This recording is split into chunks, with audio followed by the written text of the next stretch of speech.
हरे कृष्ण कृष्ण कृष्ण हरे हरे हरे राम राम राम हरे हरे। जय जगद्गुरु शिल प्रभुपाद की जय। প্রশ্ন উত্তর। আমিষ আহার মহাপাপ। আজ প্রশ্ন 37।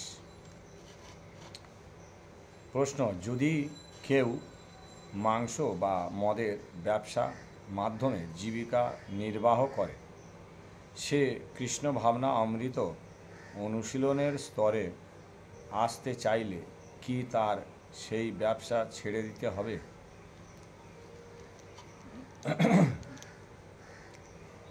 উত্তর, এক ব্যাধ পশু পাখি শিকার করেই জীবিকা নির্বাহ করত।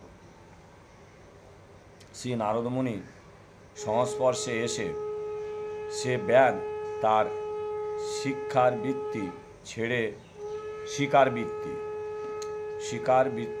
ছেড়ে দিয়ে পত্নী সহ ভগবত ভক্তি অনুশীলন করে পরম সুখে জীবন যাপন করছিল।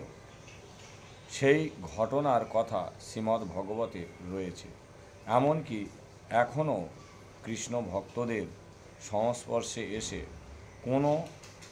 কোনো সাঁওতাল শ্রেণীর লোকও শুদ্ধ জীবনধারা অনুশীলন করছে।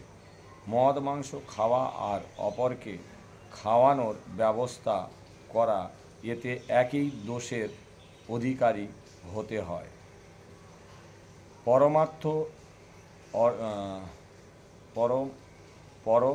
পরমার্থ অর্জনের পথে শ্রীকৃষ্ণের কাছে যেতে হলে মদ মাংসের ব্যবসা করা যাবে না, কারণ তা ভক্তি বিরুদ্ধ। মদ্যম ও আমিষায়ীদের কাছে অর্থ জোগাড়ই সার হবে, কিন্তু তাতে ভবরোগের উপশম হবে না।